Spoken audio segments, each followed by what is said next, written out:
No? Can y'all hear me? Dr. Fauci, Hey, Steph. how you doing? I'm good. How are you? Very good.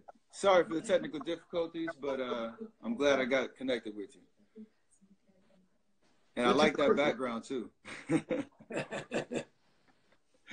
Oh man, I appreciate you coming on. I know you're a busy man, and obviously this time is a sense of urgency with everything that you're doing. So one, I appreciate your commitment to protecting the masses and bringing all your expertise and knowledge of how this virus spreads and informing the people how we should take this seriously. And I just want to thank you for your commitment to that because we all know how important it is for all of us to be in the know, to have the right information, to be able to act accordingly. So thank you for your time hopping on with me. My pleasure. All right, so what we did, I put out the request yesterday. Everybody knew that I was going to be talking to you, so I try to compile as many questions as possible from all of my followers, everybody who wanted to ask you questions directly, and we'll kind of just see how the conversation goes, and just would love your sound advice. So I'll start with a pretty simple one, I think, but just in terms of, how is COVID-19 different from the flu in terms of, how it, interacts with the body and just how it spreads? Well, it's similar in some respects, Steph, in that it's a respiratory illness that's transmitted by the respiratory route. It gives a degree of pathology that's mostly pneumonia. The reason it's different is that it's very, very much more transmissible than flu. And more importantly, it's significantly more serious. Let me give you some very quick numbers. Okay. Overall mortality of seasonal flu that you and I confront every year is about 0.1%. The overall mortality of coronavirus is about 1%. Sometimes, like in China, it was up to 2 to 3%, which means it's at least 10 times more serious than the typical influenza. So when people kind of compare it, in some respects, it has some similarities, but it's really, really different in its degree of seriousness. And is that, I know I've been hearing a lot of kind of rumors around or numbers around from, when it showed up in China to other different countries, the discrepancy amongst ages and, Right. How it affects, obviously we have underlying health conditions, or, if you're a little older, that it affects you a little bit more seriously. But has that shown differently here in the States in terms of, different age brackets and just the severity of how, the cases of death versus in Sure. intensive care units and all those type of things? Yeah, mostly the same, but with some interesting, maybe disturbing differences. If you look at China, you look at Europe, you look at South Korea, it predominantly is reasonably benign, if you want to call it that. You get sick, but you don't get into serious trouble if you're young. Very heavily weighted towards the elderly and those with underlying conditions, heart disease, lung disease, diabetes, kidney disease. Those are the people who have a higher degree of mortality. We know that for sure. We're seeing that a lot now in the United States. But what we are starting to see is that there are some people who are younger, people your age, young, healthy, vigorous, who don't have any underlying conditions, who are getting seriously ill. It's still a very, very small minority, but it doesn't mean that young people like yourself should say, I'm completely exempt from any risk of getting seriously ill. And that's the reason why when we talk about being careful of physical distancing, doing the kind of social separation, it means not only for the elderly, but the young people have to do it too, for two reasons.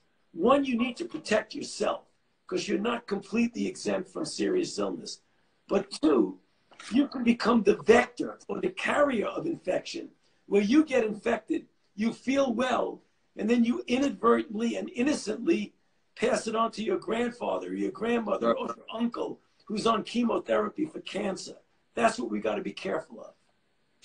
And that's really one of the reasons that I wanted to have this Q&A and hopefully reach, a different demographic or people that, are interested in the facts of what's going on, because you see all the different, visuals of people at the beach, at parks, like in crazy, public gatherings, and not really adhering to that social distancing kind of concept, and like the sense of urgency of what you just said of how that can continue the spread of the virus, but affect people that unknowingly, even in their own families, that it might, show up a little different, or lead to some, drastic and dire situation that they don't want to find themselves or anybody in their family in. You're absolutely correct.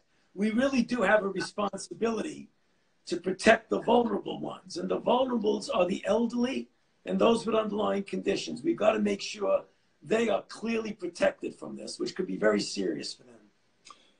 And so, I guess probably we're on going into week 3 of since the NBA has been shut down in terms of postponing the season.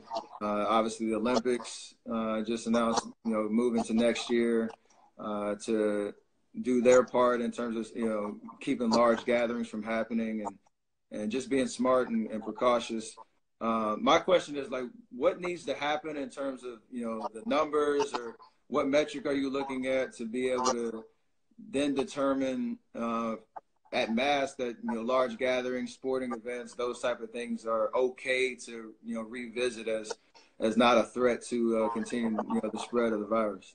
That's a great question, Steph. And that's what we deal with on a daily basis when we sit down in the Situation Room at the White House every day to go over that. What you need is to see the trajectory of the curve start to come down. We've seen that in China. They went up and down. They're starting to get back to some normal life. They got to be careful they don't reintroduce the virus into China. But they're on the other end of the curve. Korea is doing that. They're starting to come back down. Europe, particularly Italy, is in a terrible situation. They're still going way up. The United States is a big country.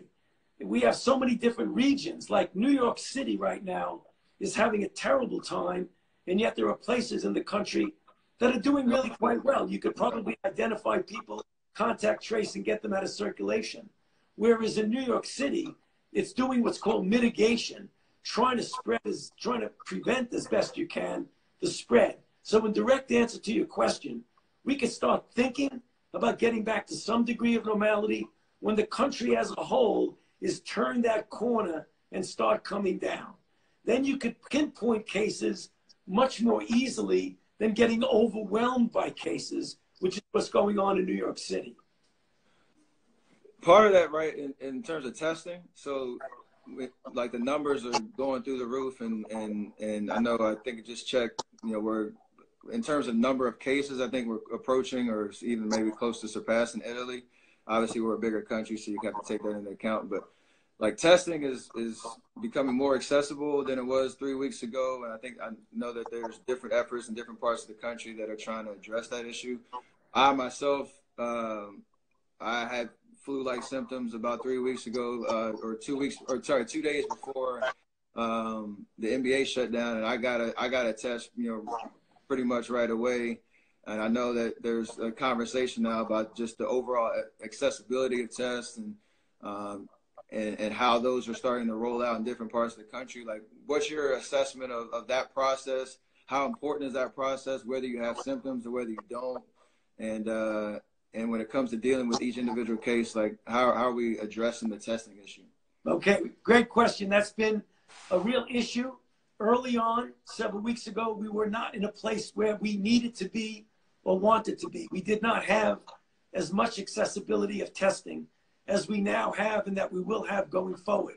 Right now, there are literally hundreds of thousands of tests that are out there now, mostly because we got the private sector involved, of the companies who know how to make it and make it well, make large amounts. So we're going very much in the right direction.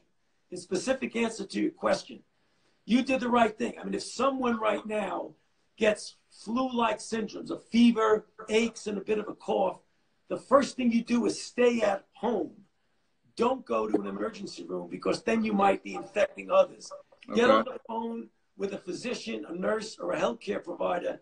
Get instructions from them what to do. And if available, you can get a test. But the critical issue is don't flood the emergency rooms. Stay at home. If you really are obviously seriously ill, then you've got to go quickly there. But if you just have aches, pains, and a fever, stay where you are, but contact your physician. So if you have those symptoms, right, now we have, this is one of the most popular questions that I received yesterday and up until, our interview started, where people really want to know, if you contract the virus, you quarantine yourself, you go through the recovery process, and then the symptoms either wane or sometimes you might not have symptoms, and the virus kind of passes through. What does it mean to be recovered, and can you get the virus a second time? And if yes or no, does that influence, how testing kind of goes in the future in terms of trying to detect an antibody, or even address like that conversation around herd immunity and how to really not let this be a cyclical thing that, or is it a cyclical thing in terms of what to expect in the future? Okay, Steph, you had 3 or 4 or 5 questions. I know, sorry, I'm okay, I'll go in. We'll start with the first one. Can you get the virus a second time? Let's keep it. Okay, well, but let me get to the first one, which was also important. All right. So, if you're infected and you recover, the question is, when can you go out and be safe to not infect others? The general rule is you have to have 2 cultures 24 hours apart that are negative. That's what the rule is now. As more people get infected, that likely is not going to be feasible. So we're going to have to set some guidelines of days following the diminution of symptoms. We're not there yet because we don't know as much about how far out you could be shedding virus. First thing. Second thing, your main question. Once you get infected, can you get reinfected? We haven't done the specific testing to determine that.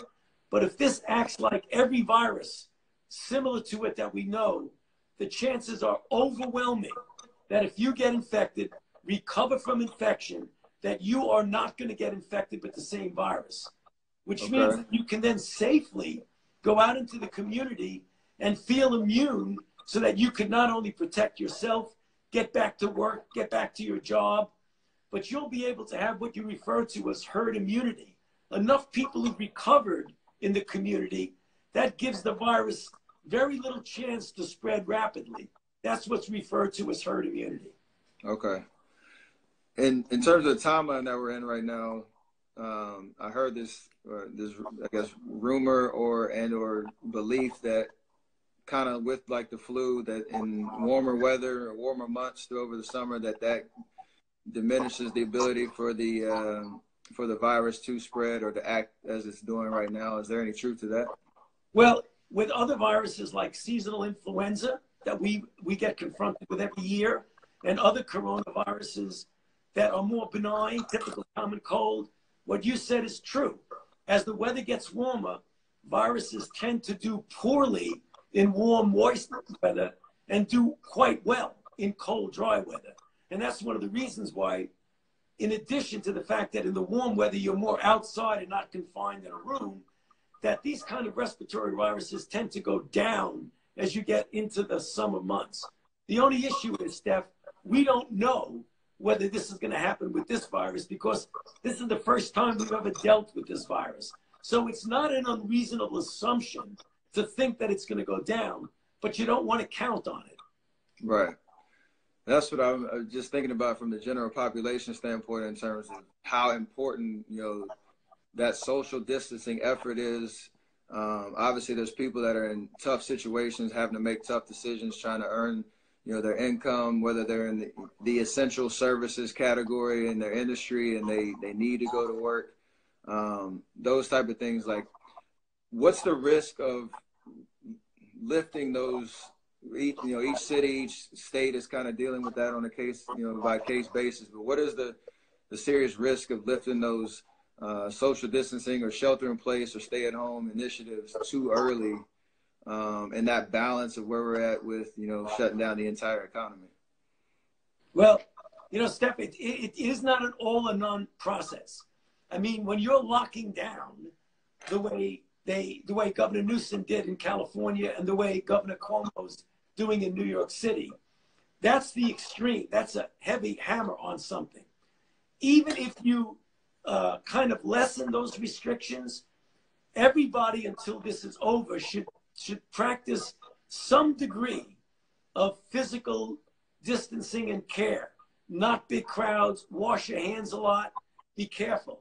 You can do that and still get back to somewhat of a normal life.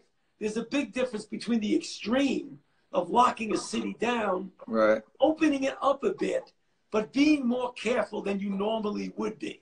And I think there are places in the country now where you want to look at carefully and say, you know, maybe you want to pull back a little bit on the restriction, so long as you just don't let it rip and say, I don't care what happens. So right. you treat New York City a little bit different the way you treat Nebraska. That's kind of in the spirit of what America is, in terms of we're not overreacting, right? I've heard that term in terms of, you know, people feeling, you know, threatened by the change in the reality, but there's no overreaction to this. This is a serious thing. You're absolutely right. We need to make that point. This is serious business. We are not overreacting.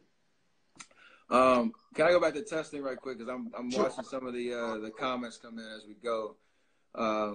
In terms of like just specifics on like the access to testing, like currently, just why, I guess, is it so challenging to get a test if, you know, you do have the symptoms, or to your point earlier about, you know, they're at a level where you feel like you need, you know, medical attention immediately versus, you know, your common, you know, flu-like symptoms. But if you want to go get a test, like, what are the things that are inhibiting those being accessible to the masses?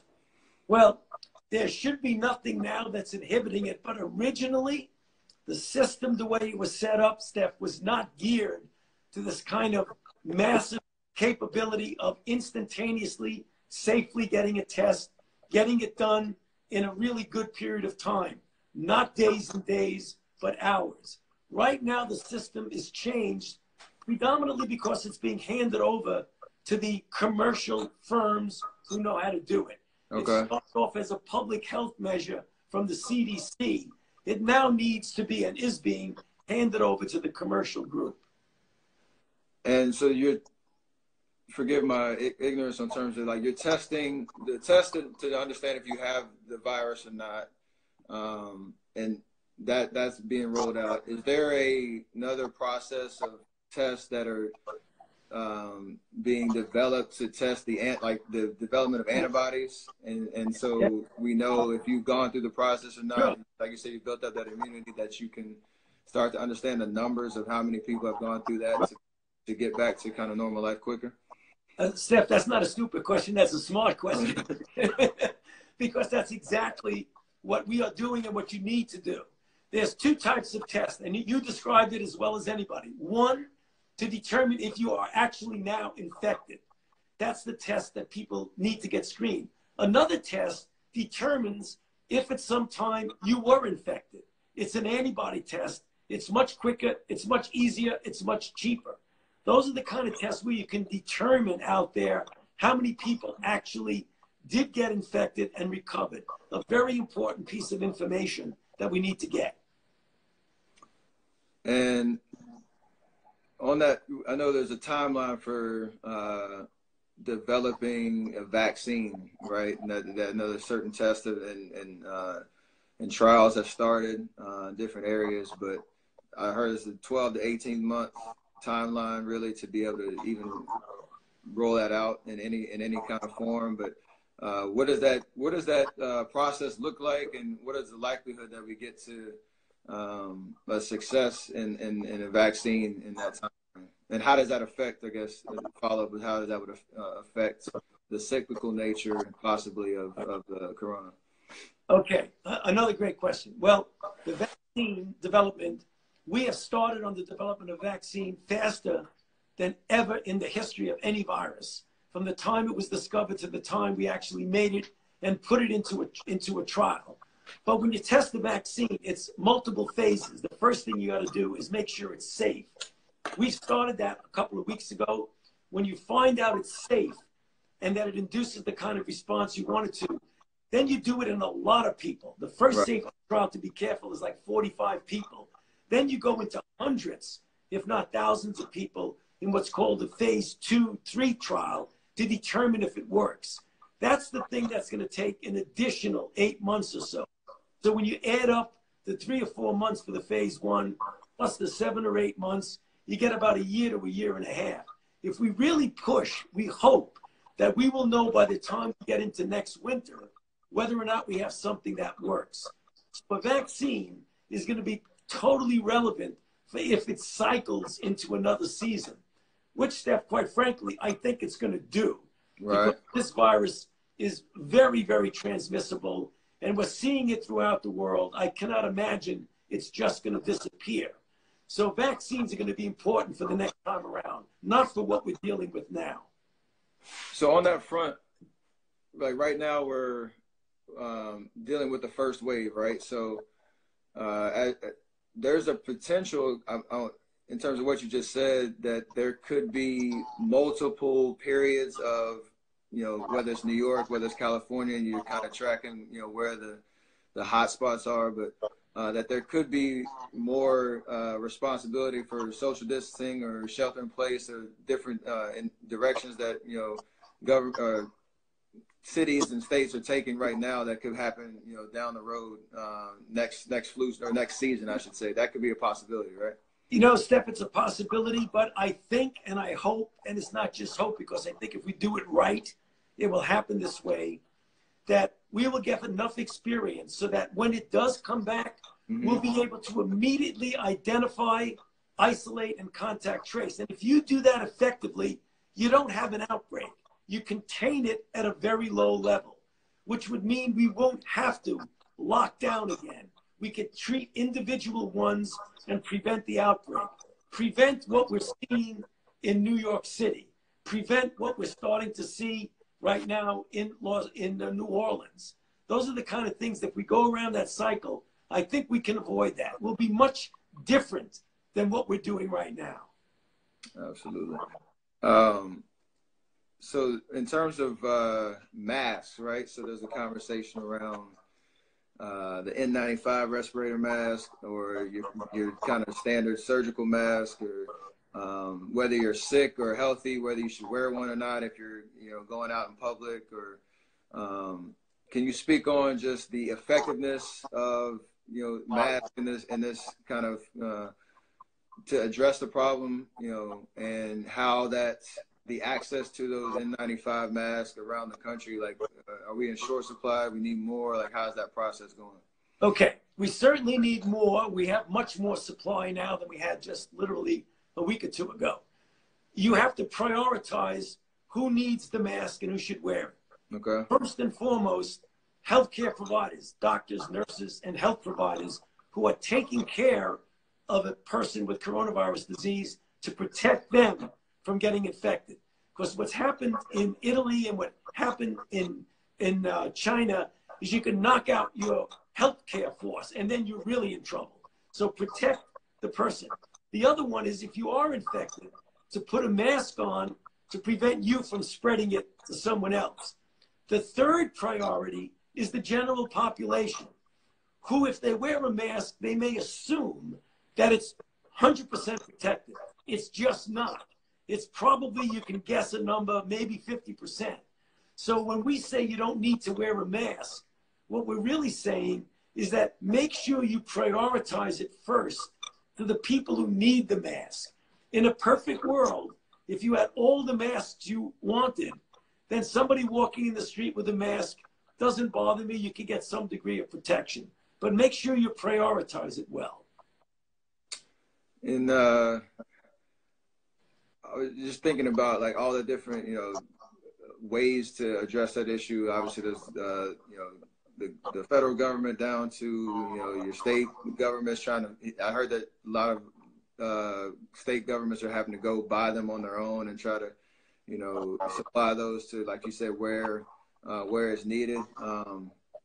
Are we going about that the right way in terms of, you know, that process and getting that access and just? Yeah, you know, there's a stockpile. We don't have a lot of visibility. Yeah. You know, Steph, there's a stockpile of, you know, tens and tens of millions of masks. But, you know, we live in a country that we can do things pretty efficiently. Once you get the private sector, these companies involved, they could whip out millions and millions of masks. So I mean, literally at the last meeting we had, say, okay, enough is enough. Let's get them and flood it. Let's get those companies to make them. And they're willing to do it. You know, it's very interesting. You would think that the federal government would almost have to force them to do it.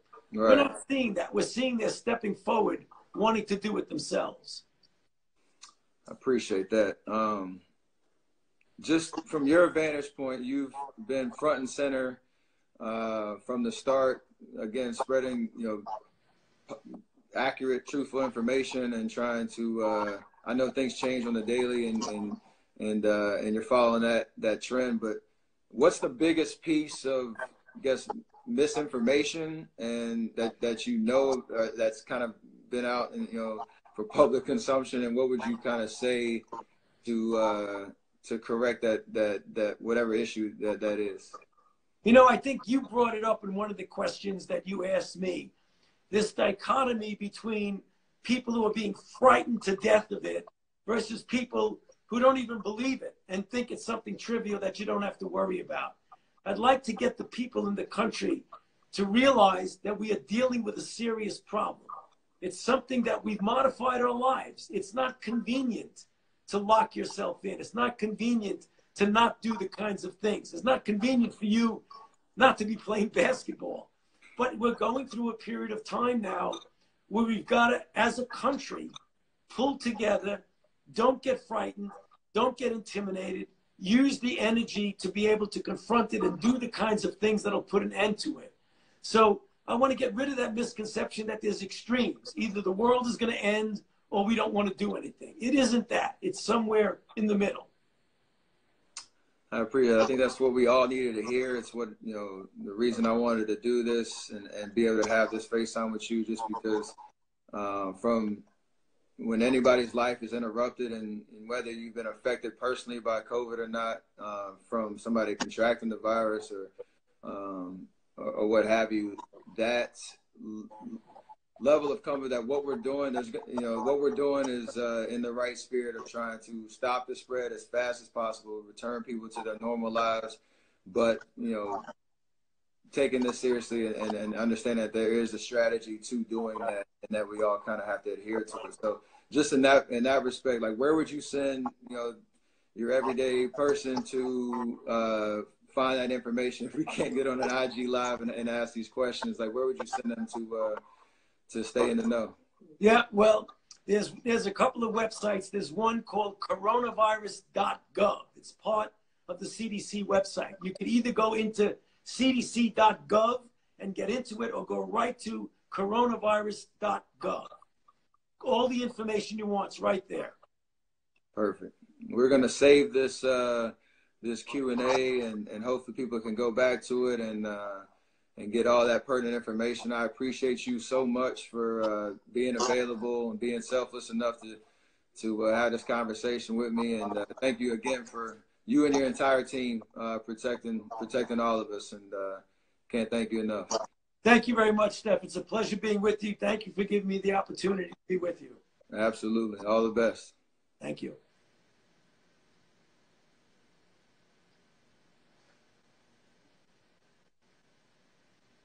Make sure I get it right. All right.